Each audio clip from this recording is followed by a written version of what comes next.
ओम शांति। 10 जुलाई 2025 के ईश्वरीय महावाक्य। पहले सुनते हैं मुरली के मुख्य पॉइंट्स। बाबा ने कहा, देही अभिमानी बनो, देह अभिमान छोड़ आत्मा रूप में स्थित रहो, यही ईश्वरीय संप्रदाय की पहचान है। यह सत्संग निराला है। यहाँ आत्मा परमात्मा का ज्ञान और स्पष्ट एम ऑब्जेक्ट मिलता है। बाबा ने कहा, ऑनेस्ट भाव वरदान हर खजाना समय वाणी संकल्प श्रीमत के अनुसार लगाओ, यही ईमानदारी है। फिर ज्ञान से परिवर्तन संभव। यह संगम युग का पुरुषोत्तम समय है जब बाप पारस बुद्धि बनाते हैं।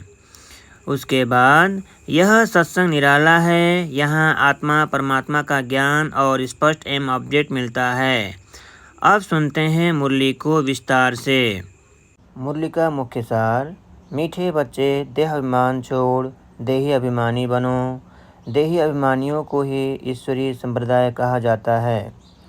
प्रश्न, तुम बच्चे अभी जो सत्संग करते हो, यह दूसरे सत्संगों से निराला है कैसे? उत्तर, यही एक सत्संग है जिसमें तुम आत्मा और परमात्मा का ज्ञान सुनते हो। यहाँ पढ़ाई होती है, एम ऑब्जेक्ट भी सामने है। दूसरे सत्संगों में न पढ़ाई होती है, न कोई एम ऑब्जेक्ट है। ओम शांति। रूहानी बच्चों प्रति रूहानी बाप समझा रहे हैं। रूहानी बच्चे सुन रहे हैं। पहले पहले बाप समझाते हैं, जब भी बैठो तो अपने को आत्मा समझ कर बैठो, देह न समझो। देहाभिमानी को आसुरी संप्रदाय कहा जाता है। देहाभिमानियों को ईश्वरीय संप्रदाय कहा जाता है। ईश्वर को देह है नहीं, वह सदैव आत्माभिमानी है। वह है सुप्रीम आत्मा, सभी आत्माओं का बाप, परम आत्मा अर्थात ऊंचे से ऊंचा। मनुष्य जब ऊंचे से ऊंचा भगवान कहते हैं तो बुद्धि में आता है वह निराकार लिंग रूप है। निराकार लिंग की पूजा भी होती है। वह है परमात्मा, यानी सभी आत्माओं से ऊंच है। वह भी आत्मा, परंतु ऊंच आत्मा।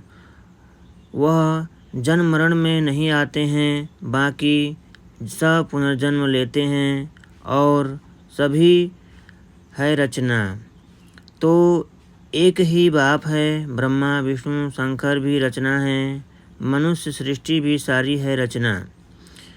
रचता को बाप कहा जाता है। पुरुष को भी रचता कहा जाता है। स्त्री को भी एडॉप्ट करते हैं, फिर उनसे क्रिएट करते हैं, पालना करते हैं। बस विनाश नहीं करते हैं। और जो धर्म स्थापक होते हैं वह भी क्रिएट करते हैं, फिर उनकी पालना करते हैं। विनाश कोई भी नहीं करते। बेहद का बाप जिसको परम आत्मा कहा जाता है, जैसे आत्मा का रूप बिंदी है, वैसे ही परम पिता परमात्मा का भी रूप बिंदी है। बाकी इतना बड़ा लिंग जो बनाते हैं वह सब भक्ति मार्ग में पूजा के कारण। बिंदी की पूजा कैसे हो सकती है? भारत में रुद्र यज्ञ रचते हैं तो मिट्टी का शिवलिंग और शालिग्राम बनाकर फिर उनकी पूजा करते हैं। उनको रुद्र यज्ञ कहा जाता है। वास्तव में असली नाम है राजस्व अश्वमेध अविनाशी रुद्र गीता ज्ञान यज्ञ, जो शास्त्रों में भी लिखा हुआ है। अब आप बच्चों को कहते हैं अपने को आत्मा समझो, और जो भी सत्संग हैं उसमें आत्मा या परमात्मा का ज्ञान न कोई में है न दे सकते हैं। वहाँ तो कोई एम ऑब्जेक्ट होती नहीं। तुम बच्चे तो अभी पढ़ाई पढ़ रहे हो। तुम जानते हो आत्मा शरीर में प्रवेश करती है। आत्मा विनाशी है, शरीर विनाशी है। शरीर द्वारा पाठ बजाती है। आत्मा तो अशरीरी है ना। कहते भी हैं नंग आए हैं, नंगे जाना है। शरीर धारण किया, फिर शरीर छोड़कर नंगे जाना है। यह बाप तुम बच्चों को ही बैठ समझाते हैं। यह भी बच्चे जानते हैं। भारत में सतयुग था तो देवी देवताओं का राज था, एक ही धर्म था। यह भी भारतवासी नहीं जानते हैं। बाप को जिसने ये नहीं जाना उसने कुछ नहीं जाना। प्राचीन ऋषि मुनि भी कहते थे, हम रचता और रचना को नहीं जानते हैं। रचयिता है बाप का बेहद का बाप, वही रचना के आदि मध्य अंत को जानते हैं। आदि कहा जाता है शुरू को, मध्य बीच को। आदि है सतयुग, जिसको दिन कहा जाता है, फिर मध्य से अंत तक है रात। दिन है सतयुग, त्रेता स्वर्ग में है वंडर ऑफ वर्ल्ड। भारत ही स्वर्ग था जिसमें लक्ष्मी नारायण राज करते थे। यह भारतवासी नहीं जानते हैं। बाप अभी स्वर्ग की स्थापना कर रहे हैं। बाप कहते हैं, तुम अपने को आत्मा समझो, हम फर्स्ट क्लास आत्मा हैं। इस समय मनुष्य मात्र सब देहाभिमानी हैं। बाप आत्माभिमानी बनाते हैं। क्या चीज़ है यह भी बाप बतलाते हैं। मनुष्य कुछ भी नहीं जानते, भल कहते भी हैं। भ्रिकुटी के बीच चमकता है अजब सितारा, परंतु वह क्या है, कैसे उसमें पाठ भरा हुआ है, वह कुछ भी नहीं जानते। अभी तुमको बाप ने समझाया है। तुम भारतवासियों को 84 जन्मों का पाठ बजाना होता है। भारत ही ऊंच खंड है। जो भी मनुष्य मात्र हैं उनका यह तीर्थ है। सर्व की सद्गति करने बाप यहाँ आते हैं। रावण राज से लिबरेट कर गाइड बन ले जाते हैं। मनुष्य तो ऐसे ही कह देते, अर्थ कुछ भी नहीं जानते। भारत में पहले देवी देवता थे, उन्हों को ही फिर पुनर्जन्म लेना पड़ता है। भारतवासी ही सो देवता फिर क्षत्रिय वैश्य शूद्र बनते हैं, पुनर्जन्म लेते हैं ना। इस नॉलेज को पूरी रीति समझने में 7 रोज लगते हैं। पतित बुद्धि को पावन बनाना है। यह लक्ष्मी नारायण पावन दुनिया को राज करते थे ना। उन्हों का ही राज्य भारत में था तो और कोई धर्म नहीं था, एक ही राज्य था। भारत कितना साल्वेंट था।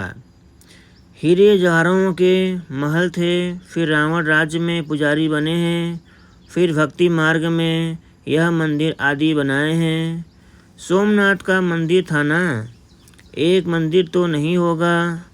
यहाँ भी शिव के मंदिर में इतने तो हीरे जवाहर थे जो मोहम्मद गजनबी ऊँट भर कर ले गए।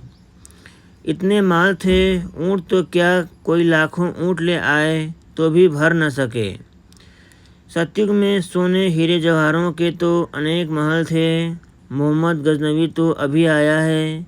द्वापर में भी कितने महल आदि होते हैं, वह फिर अर्थक्वेक में अंदर चले जाते हैं। रावण की कोई सोने की लंका होती नहीं है। रावण राज्य में तो भारत का यह हाल हो जाता है।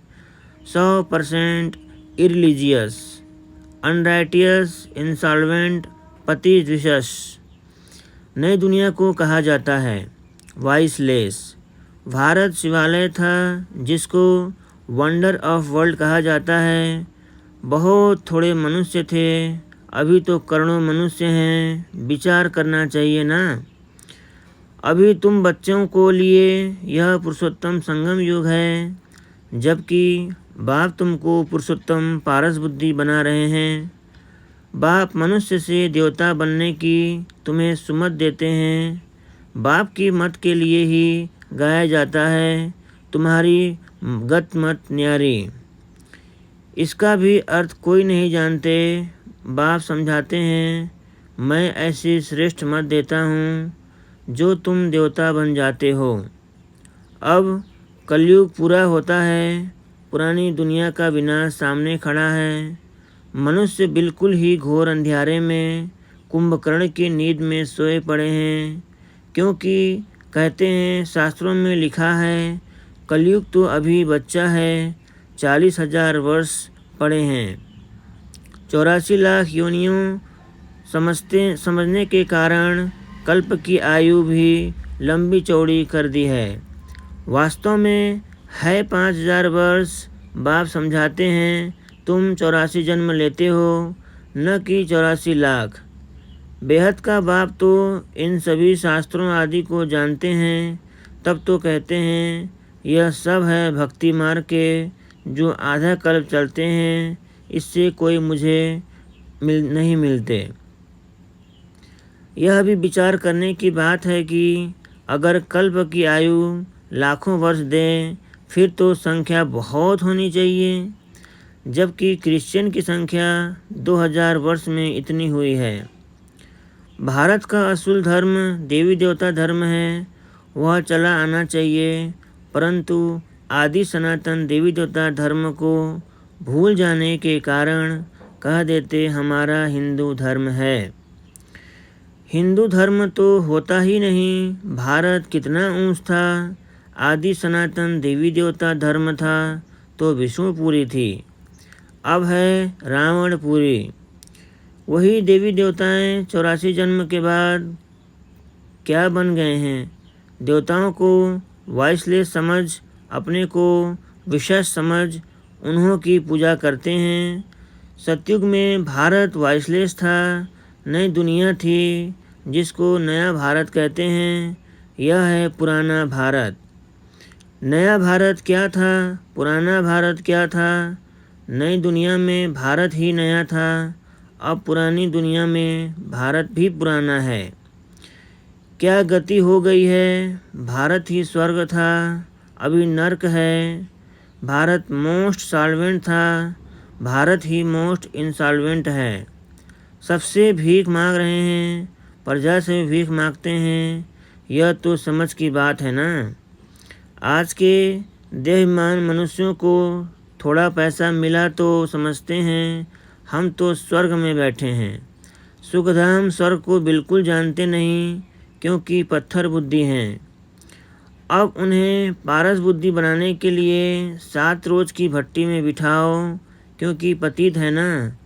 पतित को यहाँ तो बिठा नहीं सकते, यहाँ पावन ही रह सकते हैं। पतित को अलाउ नहीं कर सकते।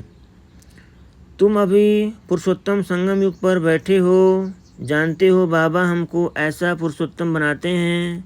यह सच्ची सत्यनारायण की कथा है। सत्य बाप तुमको नर से नारायण बनने का राजयोग सिखला रहे हैं। ज्ञान सिर्फ एक बाप के पास है, जिसको ज्ञान का सागर कहा जाता है। शांति का सागर, पवित्रता का सागर, यह उस एक की ही महिमा है। दूसरे कोई की महिमा हो नहीं सकती। देवताओं की महिमा अलग है, परमपिता परमात्मा शिव की महिमा अलग है, वह है बाप। श्री कृष्ण है देवता। सूर्यवंशी सो, चंद्रवंशी सो, वैश्यवंशी, मनुष्य हम सो का अर्थ भी समझते नहीं। हम आत्मा सो परमात्मा कह देते हैं, कितना रॉन्ग है।